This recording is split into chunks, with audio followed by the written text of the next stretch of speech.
Brilliance Audio presents What Do You Think You Are? The Science of What Makes You, You, by Brian Clegg, performed by James Langton. In the introduction to my 2012 book, The Universe Inside You, I asked the reader to stand in front of a mirror and look at his or her body, using this experience as a starting point for an exploration of wider science. Footnote: as the Universe Inside You website, www.universeinsideyou.com, features some fascinating experiments that reflect a number of the aspects of what makes you a human, we will be making use of them here too. But the two books cover very different ground. End of footnote. In What Do You Think You Are? We are going to turn this idea on its head and go far deeper, discovering the scientific basis of what makes you uniquely you. What makes you different from other humans, other animals, plants, or even rocks? What is it that makes up the definitive combination of factors that is you? There are huge similarities between humans, but each is a unique organism, you included. So why is this the case?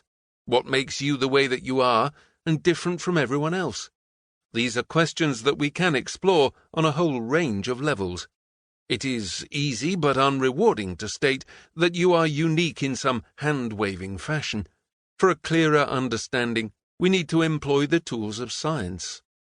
In his book, The Scientific Attitude, Lee McIntyre discusses what distinguishes science from non-science or pseudoscience.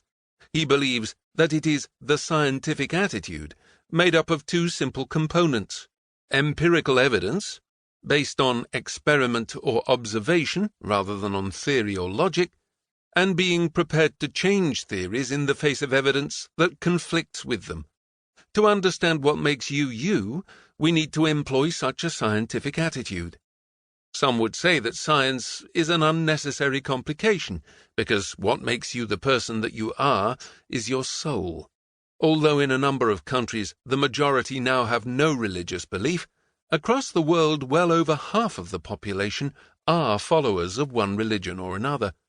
Religions that almost all say that there is more to a human being than can be explained by physical factors alone.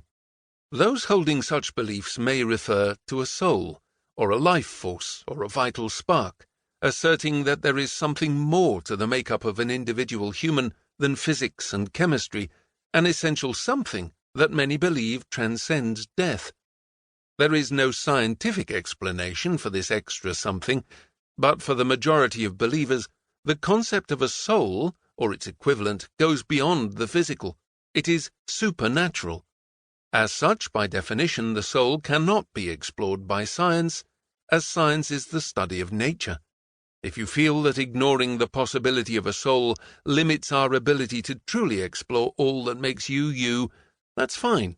There's nothing in this book that actively counters the existence of a soul, but we can still make a fascinating journey into your individual existence based on what science is able to tell us about humans, where they came from, and how they function. At the most basic physical level, you are composed of atoms. Everything about your body, from the structure of your cells to the intricate operations of your brain, involves the interaction of atoms in both simple and complex molecules, providing a vast and intricate dance of cause and effect that comes together in the emergent principle we call life.